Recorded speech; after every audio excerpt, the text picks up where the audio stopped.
मेरे जेठ 42 साल के हो चुके थे, लेकिन फिर भी वह कुंवारे थे। मुझे और मेरे पति को और हमको एक साथ देखकर जेठ जी हमेशा तड़पते रहते थे। जब भी मेरा पति कहीं बाहर जाता तो मौका पाकर भाई साहब मुझे अपने कमरे में बुला लेते या फिर देर रात तक मेरे कमरे में आ जाते। एक बार भाई साहब ऑफिस से देर रात घर आए।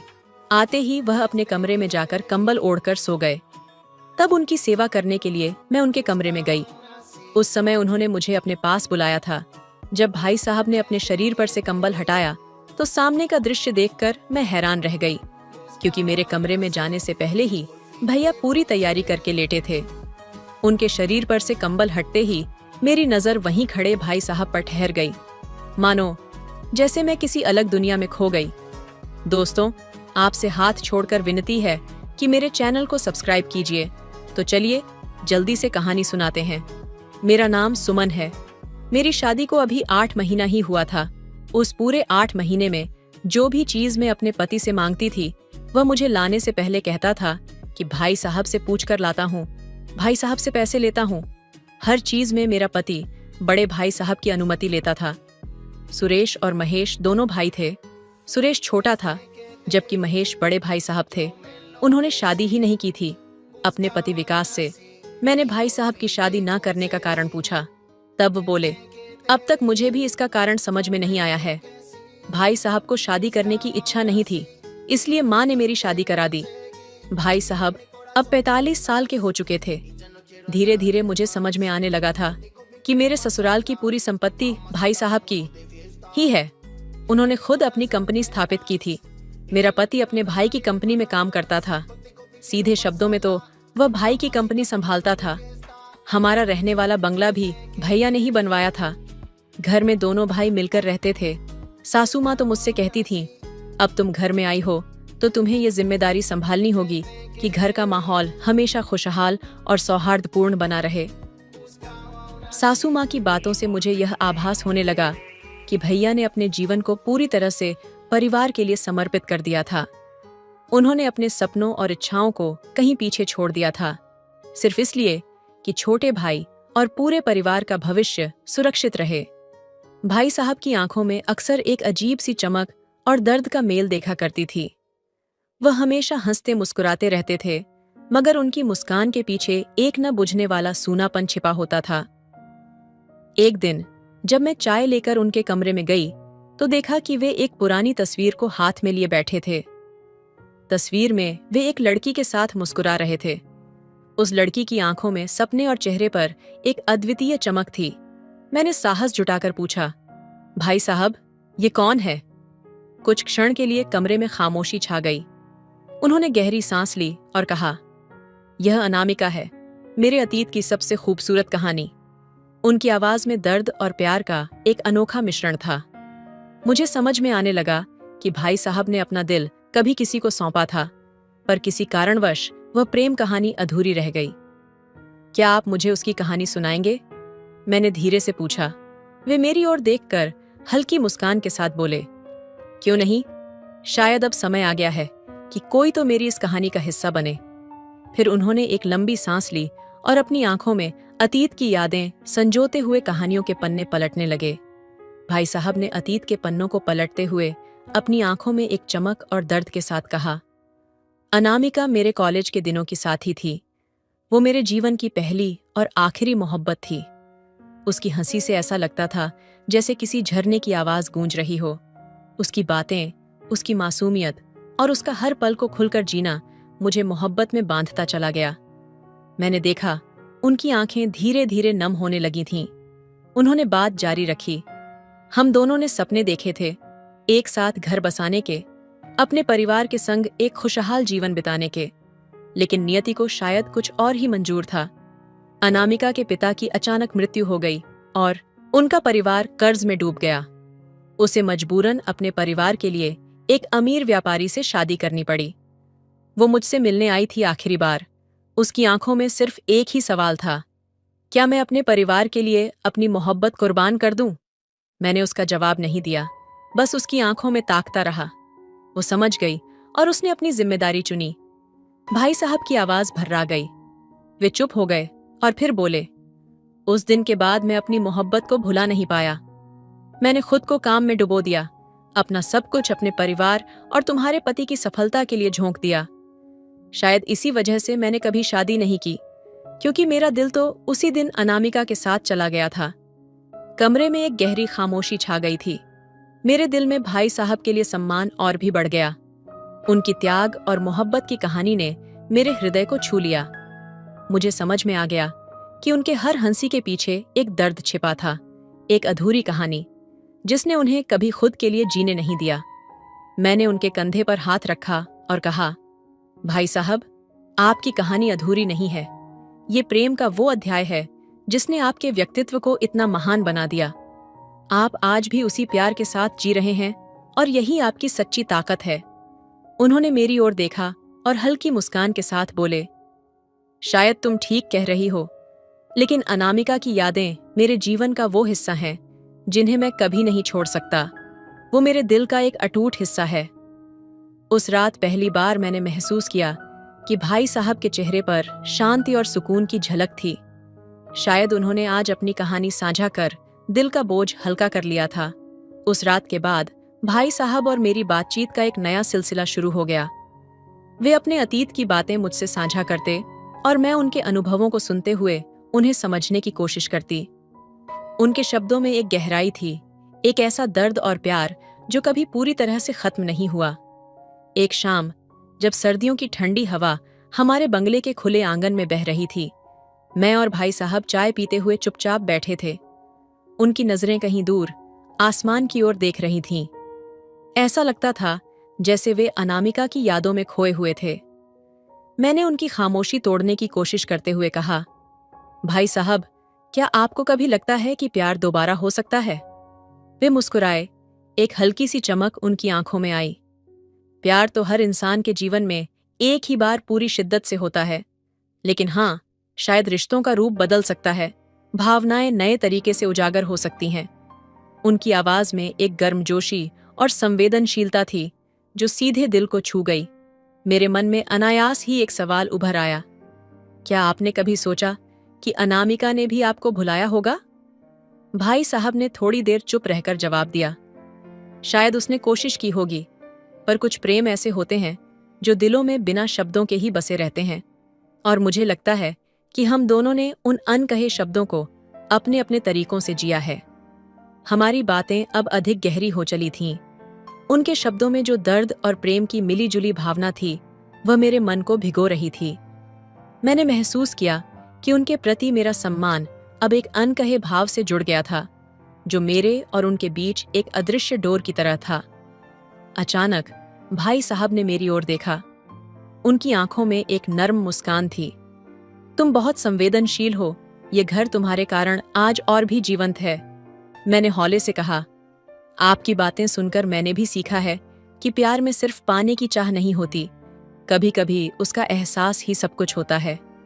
हमारी बातों के बीच मैं उनके पास बैठी और उस पल में हम दोनों ने महसूस किया कि हम एक दूसरे के अनुभव और भावनाओं के साझेदार बन चुके थे।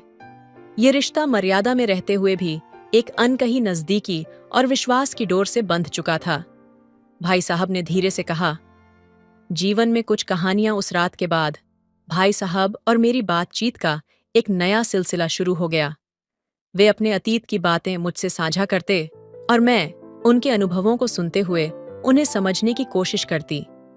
उनके शब्दों में एक गहराई थी, एक ऐसा दर्द और प्यार जो कभी पूरी तरह से खत्म नहीं हुआ।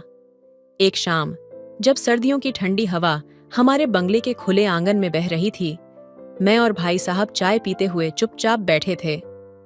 उनकी नजरें कहीं दूर आसमान की ओर देख रही थीं। ऐसा लगता था जैसे वे अनामिका की यादों में खोए हुए थे। मैंने उनकी खामोशी तोड़ने की कोशिश करते हुए कहा, भाई साहब, क्या आपको कभी लगता है कि प्यार दोबारा हो सकता है? वे मुस्कुराए। एक हल्की सी चमक उनकी आंखों में आई। प्यार तो हर इंसान के जीवन में एक ही बार पूरी शिद्दत से होता है, लेकिन हाँ, शायद रिश्तों का रूप बदल सकता है, भावनाएं नए तरीके से उजागर हो सकती हैं। उनकी आवाज में एक गर्मजोशी और संवेदनशीलता थी जो सीधे दिल को छू गई। मेरे मन में अनायास ही एक सवाल उभर आया, क्या आपने कभी सोचा कि अनामिका ने भी आपको भुलाया होगा? भाई साहब ने थोड़ी देर चुप रहकर जवाब दिया, शायद उसने कोशिश की होगी, पर कुछ प्रेम ऐसे होते हैं जो दिलों में बिना शब्दों के ही बसे रहते हैं, और मुझे लगता है कि हम दोनों ने उन अनकहे शब्दों को अपने अपने तरीकों से जिया है। हमारी बातें अब अधिक गहरी हो चली थीं। उनके शब्दों में जो दर्द और प्रेम की मिली-जुली भावना थी, वह मेरे मन को भिगो रही थी। मैंने महसूस किया कि उनके प्रति मेरा सम्मान अब एक अनकहे भाव से जुड़ गया था, जो मेरे और उनके बीच एक अदृश्य डोर की तरह था। अचानक भाई साहब ने मेरी ओर देखा। उनकी आंखों में एक नर्म मुस्कान थी। तुम बहुत संवेदनशील हो, ये घर तुम्हारे कारण आज और भी जीवंत है, मैंने हौले से कहा। आपकी बातें सुनकर मैंने भी सीखा है कि प्यार में सिर्फ पाने की चाह नहीं होती, कभी कभी उसका एहसास ही सब कुछ होता है। हमारी बातों के बीच मैं उनके पास बैठी और उस पल में हम दोनों ने महसूस किया कि हम एक दूसरे के अनुभव और भावनाओं के साझेदार बन चुके थे। ये रिश्ता मर्यादा में रहते हुए भी एक अनकही नजदीकी और विश्वास की डोर से बंध चुका था। भाई साहब ने धीरे से कहा, जीवन में कुछ कहानियां पूरी नहीं होती, पर उनकी यादें हमेशा जिंदा रहती हैं। यही यादें हमें सिखाती हैं कि कैसे जिया जाए, कैसे दूसरों के लिए त्याग किया जाए। और शायद यही कारण है कि आज मैं तुम्हें इस तरह देखता हूं जैसे अपने परिवार की सबसे अनमोल कड़ी। उस रात मैंने पहली बार देखा कि भाई साहब के चेहरे पर एक अलग ही सुकून था। उनका दर्द कम हुआ था, जैसे किसी ने उनके दिल की सबसे गहरी परतों को छू लिया हो। हमारे बीच एक ऐसा रिश्ता पनप चुका था जिसमें प्रेम, सम्मान और एक अनकहा वादा था, साथ निभाने का। चाहे वह किसी भी रूप में हो, पूरी नहीं होती, पर उनकी यादें हमेशा जिंदा रहती हैं। यही यादें हमें सिखाती हैं कि कैसे जिया जाए, कैसे दूसरों के लिए त्याग किया जाए। और शायद यही कारण है कि आज मैं तुम्हें इस तरह देखता हूं जैसे अपने परिवार की सबसे अनमोल कड़ी। उस रात मैंने पहली बार देखा कि भाई साहब के चेहरे पर एक अलग ही सुकून था। उनका दर्द कम हुआ था, जैसे किसी ने उनके दिल की सबसे गहरी परतों को छू लिया हो। हमारे बीच एक ऐसा रिश्ता पनप चुका था जिसमें प्रेम, सम्मान और एक अनकहा वादा था, साथ निभाने का, चाहे वह किसी भी रूप में हो। दोस्तों, आपको यह कहानी कैसी लगी कमेंट करके जरूर बताइए। रागिनी अपने बॉस मुकेश का हाथ पकड़कर उसे गेस्ट रूम की तरफ लेकर जाने लगी। कमरे में पहुंचते ही उसने अंदर से दरवाजा बंद कर लिया और मुकेश के साथ फिर से लिपट गई। सब कुछ इतनी तेजी से हो रहा था और मुकेश को समझ नहीं आ रहा था कि वह क्या करे। वह खामोशी से खड़ा रहा। रागिनी आगे बढ़ती चली गई। रागिनी का हमला ऐसा था, उसने मुकेश को संभलने का मौका ही नहीं दिया और उसका सारा गंगाजल रागिनी के ऊपर ही बरस गया। मुकेश अपनी जल्दबाजी से शर्मिंदा था और रागिनी को सॉरी कहते हुए बाथरूम की तरफ भागा। रागिनी एक समझदार लड़की थी और आदमी की ताकत और कमजोरी दोनों अच्छे से समझती थी। वह मुकेश के पीछे पीछे बाथरूम में गई और उसका हाथ पकड़कर बाहर ले आई। मुकेश शर्मीला सा खड़ा था। रागिनी ने उसे बिस्तर पर बैठा दिया। मुकेश फिर से वह आनंद महसूस करने लगा। कुछ ही देर बाद रागिनी का पूरा मुंह जैसे किसी मक्खन से भर गया, पर उसने उसे बाहर नहीं आने दिया और पूरा निगल गई। मुकेश के लिए किसी पराई स्त्री को छूने का यह पहला अनुभव था। कुछ पाप बड़े ही आनंद देते हैं। मुकेश को अपने से 15 साल छोटी रागिनी का स्पर्श बहुत ही अच्छा लग रहा था। उसे रागिनी के पति पर तरस भी आ रहा था और गुस्सा भी आ रहा था कि ऐसी सुंदर पत्नी को प्यार नहीं करता। उन्होंने करीब 6 घंटे तक एक दूसरे का साथ दिया था। मुकेश ने रागिनी से पूछा कि अब अगली बार हम कब साथ होंगे। इस पर रागिनी बोली, इसी शुक्रवार को प्लान करते हैं। मुकेश अब अगले शुक्रवार की तैयारी में जुट गया। वह चाहता था कि अगली बार जब वह रागिनी के साथ हो तो वह अपनी सबसे पुरानी इच्छा को पूरा कर पाए। उसे यह भी पता था कि उसकी यह मुराद इतने सालों से इसलिए नहीं पूरी हो पाई थी क्योंकि इससे लड़कियों को बहुत ज्यादा तकलीफ होती है, इसलिए ज्यादातर लड़कियां इसके खिलाफ होती हैं। उनके इस दर्द का कारण भी खुद आदमी ही होते हैं, जो इतने अंधे हो जाते हैं कि कुछ भी कर बैठते हैं और लड़की के बारे में नहीं सोचते। मुकेश को वह दिन याद है जब वह 8वीं क्लास में था और एक हॉस्टल में रहता था। तभी एक 11वीं क्लास के एक बड़े लड़के ने उसके साथ एक बार जबरदस्ती की थी, तो मुकेश को कितनी तकलीफ हुई थी वह उसे आज तक याद है। मुकेश चाहता था कि जब वह अपने मन की इतनी पुरानी मुराद पूरी कर रहा हो, तब रागिनी को भी आनंद आना चाहिए। अगर ऐसा हुआ तो न केवल उसको अच्छा लगेगा, हो सकता है रागिनी को भी उसमें उतना ही आनंद आए कि वह भविष्य में भी उसके लिए राजी हो और अपनी इच्छा जताए। रागिनी एक 30 साल की शादीशुदा महिला है। उसका पति राघव पुलिस में हैंड कांस्टेबल है। रागिनी एक आकर्षक बदन की भरी पूरी महिला है, जो दिखने में 20 से 22 साल की लड़की जैसी लगती है। 5 फीट 4 इंच ऊंचा कद, गठीला बदन, खूबसूरत होंठ, काले लंबे घने बाल और मनमोहक मुस्कान। उसका एक बेटा भी था, जो 7 बरस की उम्र में ही स्वर्ग सुधार गया था। इस हादसे से रागिनी को बहुत बड़ा आघात लगा था। इसके बाद बहुत कोशिशों के बाद भी उसे कोई संतान नहीं हो पाई। राघव, उसका पति, शराब का आदी था और रागिनी को केवल एक चीज की तरह इस्तेमाल करता था। उसकी आवाज में कठोरता और व्यवहार में रूखापन था। वह रोजाना शाम को घर लौटने के बाद अपने दोस्तों के साथ घूमता फिरता था। पुलिस में होने के कारण उनका मोहल्ले में भी काफी प्रभाव था। शराब पीने और अन्य अश्लील फिल्में देखने का आदी था, जो उसे अपने पड़ोस में ही आसानी से मिल जाया करती थी। रोज शराब पीकर वह घर आता था और फिर खाना खाने के बाद किसी भेड़िए की तरह रागिनी पर टूट पड़ता। ना चाहते हुए भी रागिनी को यह सब सहना पड़ता था। यही उसकी रोजमर्रा की दिनचर्या थी। बेचारी रागिनी का काम सिर्फ निर्देशानुसार लेट जाना होता था। राघव बिना किसी प्यार मोहब्बत के उसके साथ संबंध बनाता, जो कई बार रागिनी को अत्याचार जैसा लगता था। उसकी कोई भी इच्छा पूरी नहीं होती थी और ना ही उसकी राय ली जाती थी। वह अपने पति से बहुत तंग आ चुकी थी, पर एक भारतीय नारी होने के कारण वह एक आदर्श पत्नी का धर्म निभा रही थी। पहले कम से कम उसके पास अपना बेटा तो था, जिससे वह हर दुख बांट लिया करती थी और अपना वक्त गुजार लेती थी। पर उसके जाने के बाद वह तो बिल्कुल अकेली हो गई थी। उसका पति उस पर बिल्कुल भी ध्यान नहीं देता था। रोज रात को तो वह अत्याचार ही करता था। ना कोई प्यारी बातें, ना कोई प्यार का इजहार, बस सीधा शारीरिक संबंध बनाना। रागिनी को इस प्रकार से बहुत तकलीफ होती थी, पर कुछ कह नहीं पाती थी, क्योंकि पति घर में भी बड़ा अधिकारी होता है। इससे रागिनी को महीने में कुछ दिन राहत मिलती थी, जब मासिक धर्म के कारण राघव कुछ नहीं कर पाता था। राघव की एक बात अच्छी थी कि वह पुलिस वाला होने के बावजूद भी पराई औरतों या और किसी महिला के पास नहीं जाता था। रागिनी एक निजी कंपनी में काम करती थी। वह एक मेहनती और ईमानदार महिला थी, जिससे उसका बॉस बहुत खुश रहता था। उसका बॉस 45 साल का सेवा निवृत्त फौजी अफसर था। वह भी शादीशुदा था और एक दयालु व्यक्ति भी था। कई दिनों से वह देख रहा था कि रागिनी कुछ बुझी बुझी सी उदास रहती है। फौज में उसने औरतों का सम्मान करना सीखा था। उसे पता था कि रागिनी का बेटा नहीं रहा, फिर भी उसका दुखी चेहरा उसे परेशान करता था। वह उसके लिए कुछ करना चाहता था, पर यह नहीं समझ पा रहा था कि वह क्या करे और कैसे करे। वह उसके स्वाभिमान को ठेस भी नहीं पहुंचाना चाहता था। दूसरी ओर रागिनी अपने बॉस का बहुत सम्मान करती थी, क्योंकि उसे अपने बॉस का अपने स्टाफ के प्रति व्यवहार बहुत अच्छा लगता था।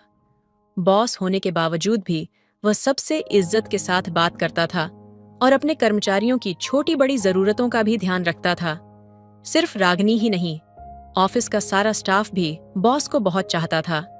एक दिन जब सबको महीने की तनख्वाह दी जा रही थी, बॉस ने सबको जल्दी छुट्टी दे दी।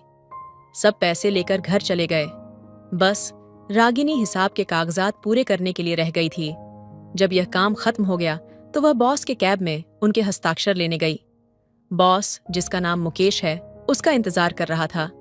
उसने रागिनी को बैठने को कहा और उसकी तनख्वाह उसे देते हुए उसके काम की सराहना की। रागिनी ने झुकी आंखों से धन्यवाद किया और जाने के लिए उठने लगी।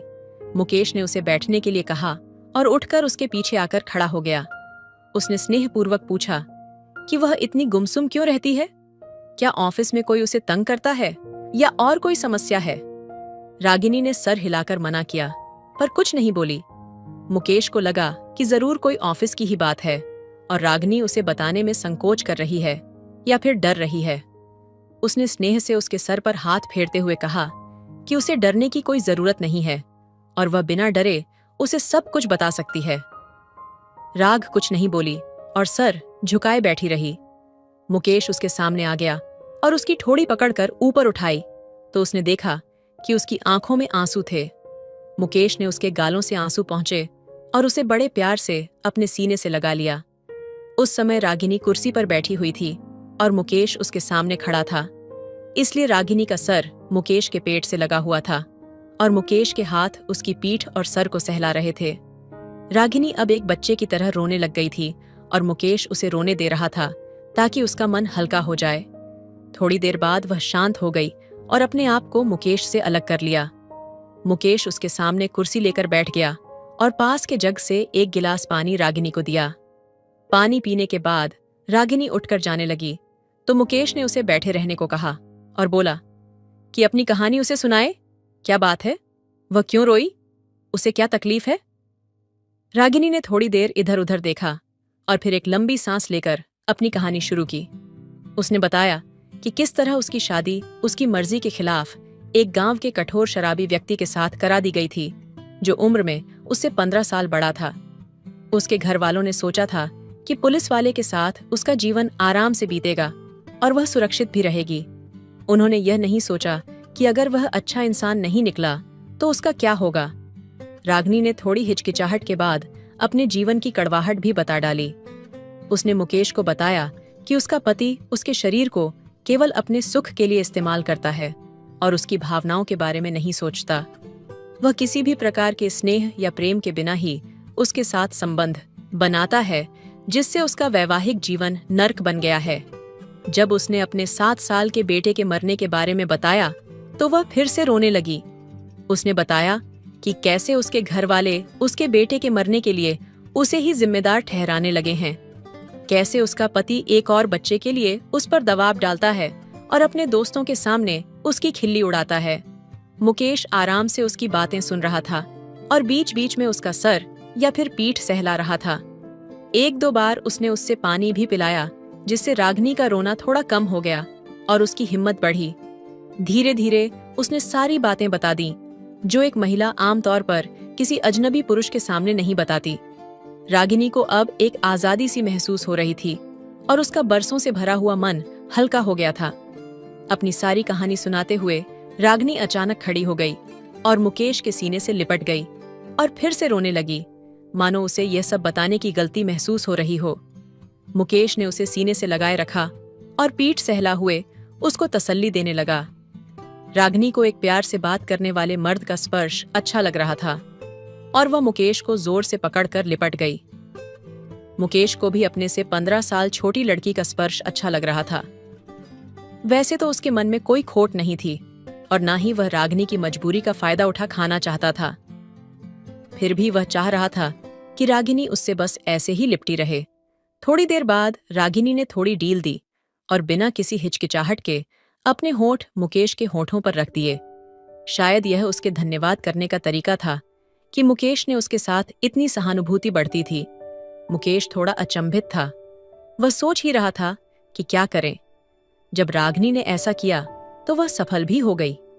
इस तरह उसने मुकेश को अगला कदम उठाने के लिए आमंत्रित कर लिया था। मुकेश ने रागिनी की आंखों में आंखें डालकर कहा कि उसने पहले कभी किसी पराई स्त्री के साथ ऐसा नहीं किया और वह उसका नाजायज फायदा नहीं उठाना चाहता। अब तो रागिनी को मुकेश पर और भी ज्यादा प्यार आया था। वह बोली, आप थोड़े ही मेरा फायदा उठा रहे हो, मैं ही आपको अपना प्यार देना चाहती हूँ। आप एक अच्छे इंसान हो, वरना कोई और तो खुशी खुशी मेरी इज्जत लूट लेता। मुकेश ने पूछा कि वह क्या चाहती है, तो इस पर रागिनी बोली, पहले आपके गेस्ट रूम में चलते हैं, वहां पर बात करेंगे। ऑफिस का एक कमरा बतौर गेस्ट रूम इस्तेमाल होता था, जिसमें बाहर से आने वाले कंपनी के अधिकारी रहा करते थे। उधर रहने की सारी सुविधाएं उपलब्ध थीं। रागिनी मुकेश का हाथ पकड़कर उसे गेस्ट रूम की तरफ लेकर जाने लगी। कमरे में पहुंचते ही उसने अंदर से दरवाजा बंद कर लिया और मुकेश के साथ फिर से लिपट गई। सब कुछ इतनी तेजी से हो रहा था और मुकेश को समझ नहीं आ रहा था कि वह क्या करे। वह खामोशी से खड़ा रहा। रागिनी आगे बढ़ती चली गई। रागिनी का हमला ऐसा था, उसने मुकेश को संभलने का मौका ही नहीं दिया और उसका सारा गंगा जल रागिनी के ऊपर ही बरस गया। मुकेश अपनी जल्दबाजी से शर्मिंदा था और रागिनी को सॉरी कहते हुए बाथरूम की तरफ भागा। रागिनी एक समझदार लड़की थी और आदमी की ताकत और कमजोरी दोनों अच्छे से समझती थी। वो मुकेश के पीछे पीछे बाथरूम में गई और उसका हाथ पकड़कर बाहर ले आई। मुकेश शर्मीला सा खड़ा था। रागिनी ने उसे बिस्तर पर बैठा दिया। मुकेश फिर से वो आनंद महसूस करने लगा। कुछ ही देर बाद रागिनी का मुंह जैसे किसी मक्खन से भर गया, पर उसने उसे बाहर नहीं आने दिया और पूरा निगल गई। दिन के करीब 1:30 बज रहे थे। दोनों को घर जाने की जल्दी नहीं थी, क्योंकि ऑफिस शाम 5 बजे तक का था और वैसे भी उन्हें ऑफिस में लगभग रोज ही देर हो जाया करती थी। आमतौर पर वह रोज ही लगभग 7 बजे तक ही निकल पाते थे। दोनों ना जाने कब सो गए, पता ही नहीं चला। करीब 1 घंटा सोने के बाद मुकेश की आंख खुली तो उसने देखा रागिनी दोनों के टिफिन खोलकर टेबल पर खाना लगा रही थी। उसने अपने आप को तौलिए से ढक रखा था। मुकेश ने अपने ऑफिस की अलमारी से विस्की की बोतल और फिर इससे कुछ आइस क्यूब निकाली और दोनों के लिए गिलास बनाया। रागिनी ने कभी शराब नहीं पी थी, पर मुकेश के जिद करने पर उसने ले ली। पहला घूंट उसे बहुत कड़वा लगा, पर फिर वह धीरे धीरे पी गई। दोनों ने फिर घर से लाया हुआ खाना खाया। खाना खाने के बाद दोनों लेट गए। मुकेश के लिए किसी पराई स्त्री को छूने का यह पहला अनुभव था। कुछ पाप बड़े ही आनंद देते हैं। रागिनी का स्पर्श उसे अच्छा लग रहा था। रागिनी एक मलयाली लड़की थी जो नहाने के लिए किसी साबुन का इस्तेमाल नहीं करती थी। वह अपने शरीर पर पारंपरिक मुल्तानी मिट्टी लगाया करती थी, जिससे उसकी काया बहुत चिकनी और स्वस्थ थी। वह अपने बालों में रोज नारियल तेल से मालिश किया करती थी, जिससे उसके बाल काले और घने थे। इन मामलों में वह पुराने ख्यालों की थी। उसके पुराने विचारों में अपने पति की आज्ञा मानकर उसकी इच्छा पूर्ति करना भी शामिल था। यही कारण था कि इतने दिनों से वह अपने पति का अत्याचार सहे जा रही थी। मुकेश रागिनी को पाकर बहुत खुश था। उसे रागिनी के पति पर तरस भी आ रहा था और गुस्सा भी आ रहा था कि ऐसी सुंदर पत्नी को प्यार नहीं करता है। एक बार फिर से वह दौड़ चला और वही हुआ जो अनैतिक था और जो नहीं होना चाहिए था। लेकिन जो भी दोनों के बीच हो रहा था वह पूरी तरह से गलत भी नहीं था, क्योंकि रागिनी अपने पति के अत्याचारों से तंग थी और वहीं दूसरी ओर मुकेश के जीवन में भी प्यार की बहुत कमी थी। जो भी हो रहा था वह दोनों की मर्जी से हो रहा था, तो हम भी उसे होने देते हैं। कहते हैं कि जब इंसान अपने शिखर को प्राप्त करने वाला होता है तो वह जानवर बन जाता है। ऐसा ही कुछ हाल मुकेश का भी हो रहा था। इस समय वह एक सभ्य पढ़े लिखे इंसान से अनपढ़ और अभद्र भाषा का प्रयोग करने वाला जानवर बन गया था। थोड़ी ही देर में उसके सब्र का बांध टूट गया और वह जोर से गुर्रा हुए रागिनी के ऊपर ही ढेर हो गया। मुकेश कपक रहा था और कुछ ही देर में वह शांत हो गया और एक बेजान लाश की तरह रागिनी की साइड में लेट गया। मुकेश ने ऐसा भूकंप पहले कभी नहीं देखा था। वह पूरी तरह से निढाल हो चुका था। उधर रागिनी भी परम सुख की अनुभूति कर चुकी थी। उसने भी अपने जीवन में इस तरह का भूचाल पहले कभी अनुभव नहीं किया था।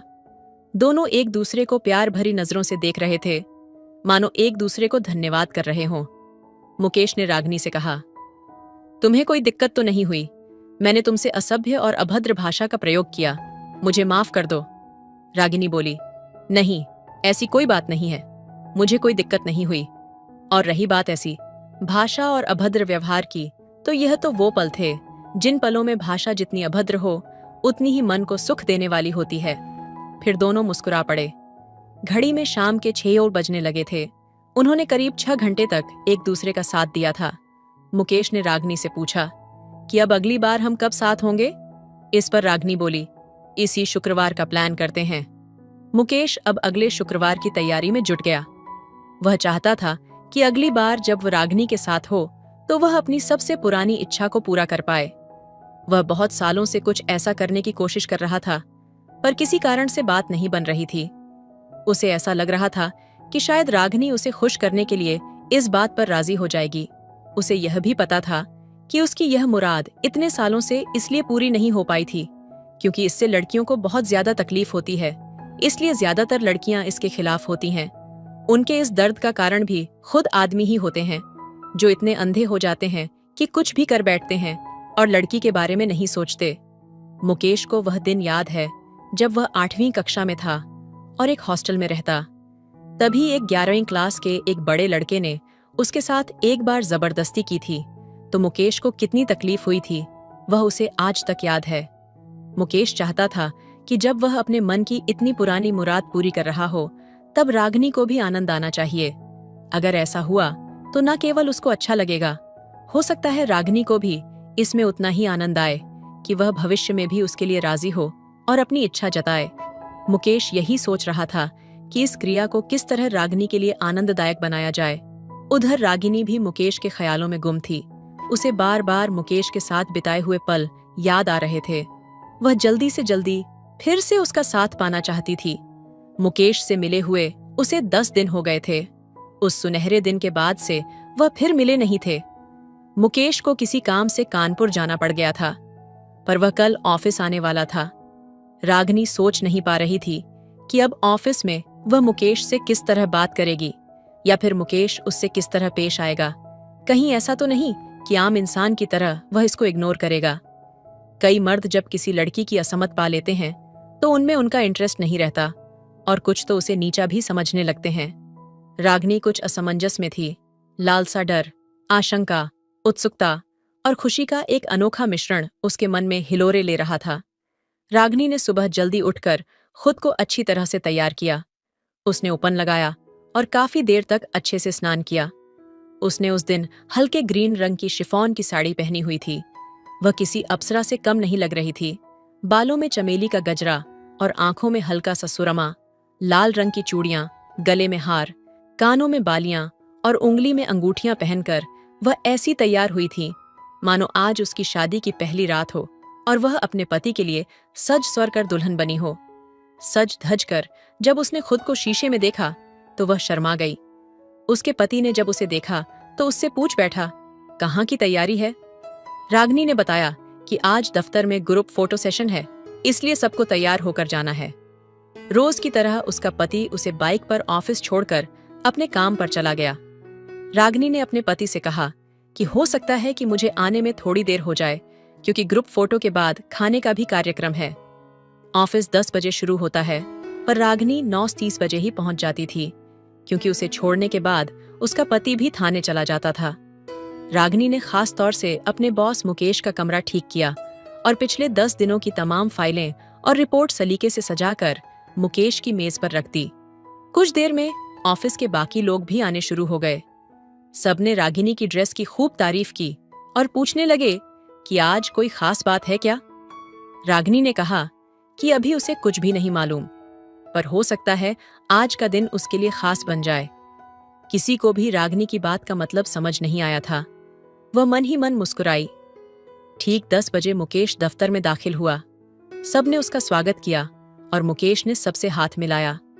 जब रागिनी मुकेश के ऑफिस में उससे अकेले में मिली तो मुकेश ने ऐसे बर्ताव किया जैसे उनके बीच कुछ हुआ ही ना हो। वह नहीं चाहता था कि दफ्तर में किसी भी कर्मचारी को उनके रिश्ते पर शक हो। रागिनी को उसने ऑफिस टाइम के बाद ऑफिस में ही रुकने को कहा, जिससे उसके दिल की धड़ और भी ज्यादा बढ़ गई। किसी तरह शाम के 5 बजे ऑफिस के सभी लोग मुकेश के जाने का इंतजार करने लगे। मुकेश बिना वक्त गवाए दफ्तर से घर की ओर निकल पड़ा। उसके जाने के बाद ही बाकी के लोग भी निकल गए। रागिनी यह कहकर रुक गई कि उसे एक जरूरी काम है, उसके बाद वह ताला लगाकर चली जाएगी।